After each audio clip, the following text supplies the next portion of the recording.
WD-40 has become the go-to for any squeak, and it's a household name, but chances are you're using it wrong. And most people use WD-40 incorrectly, and a lot of the times are causing more harm than good. So in this video, we're not only going to clear up how WD-40 works and how it's supposed to be used, but we'll also go over all of the other common lubricant options, and at the end, a not so common option that will save you money, time, and effort.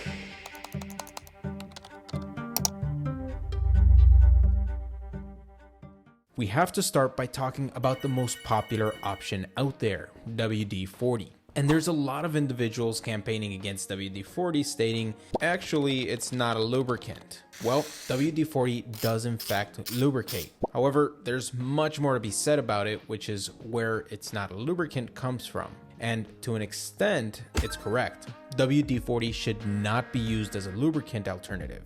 Now, I wish there was more to say about the core ingredients, but WD-40 is a secret formula. And to this day, WD-40 Corporation maintains it that way. The only bit of information we do get out of them is, and I quote, WD-40 multi-use product is a unique special blend of lubricants. They also go on to say that their product also contains anti-corrosion agents and ingredients for penetration, water displacement, and soil removal, which can be an issue. The WD in WD-40 stands for water displacement, which means it removes moisture from surfaces. But that's not all it removes. It also dissolves rust and grime, and negatively, it will dissolve and wash out any existing lubricant, replacing it with whatever short-lived lubricants WD-40 contains. So let's say you have this factory part which has begun to squeak. WD-40 will help with that, washing out any grime or rust that may cause that squeak. But in the process, you're also removing any factory lubricants that it may have. And this is why in many cases, WD-40 can cause more harm than good. The new lubrication of the WD-40 won't last, and it could lead to more wear on the part, while not necessarily developing that squeak or noises that will hint to an issue.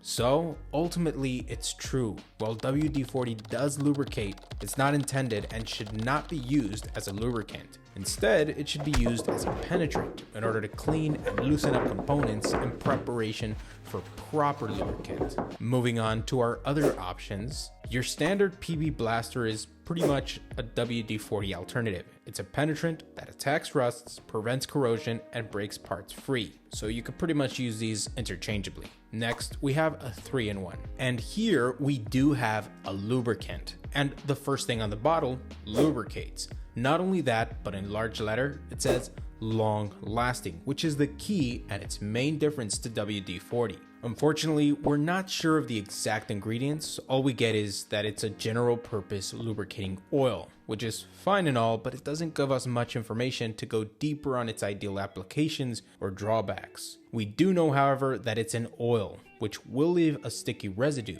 something that is detrimental to intricate small parts like locks, which can experience issues if dirt or grime get into it. But other than that, generally 3-in-1 oil is considered a suitable application for most lubricating applications. Our next option does tell us what it is: silicone. In this case, we have 3-in-1 silicone, but PB Blaster, WD-40, and many brands make a silicone lubricant. In this case, we have a liquid silicone bottle. This is actually a dry lubricant, which can be used on pretty much any surface, including metal, rubber, plastics, and even wood. It's also water resistant and it's long lasting. It also leaves little to no residue, which prevents dust and grime sticking to it. Silicone also typically excels in high temperature applications, and it won't thin out. Generally speaking, silicone can be used in pretty much all applications, but there are some small special applications where you might want to reconsider using silicone. Polytetrafluoroethylene, also known as PTFE, is a film lubricant similar to silicone. It's not a grease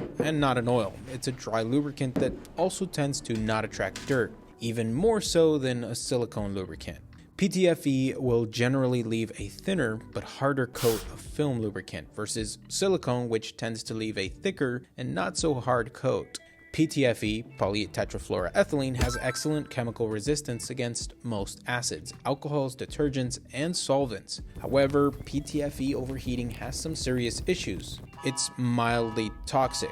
If it's overheating, studies have shown that over long periods of exposure, it could lead to some serious health issues. So ultimately, while PTFE is better at staying in its place over other lubricants, it's not a suitable option for high temperatures. Our next category of lubricants is grease, which in many cases is just an oil that's been thickened with some sort of additive. Greases are in a category of their own as their properties are so different from oil and other lubricants. The main difference between oil and grease comes when idling. When a machine or part is shut down, oil will tend to fall and migrate to the lowest point, while grease, on the other hand, being so thick and tacky, stays in its place. This reduces the risk of dry starting any component, and it's particularly helpful in start and stop situations. Equipment like power tools and home appliances also take advantage of grease, allowing for chambers that hold grease while not having to be completely watertight, as the thick grease is unlikely to fall through the joints or seep through for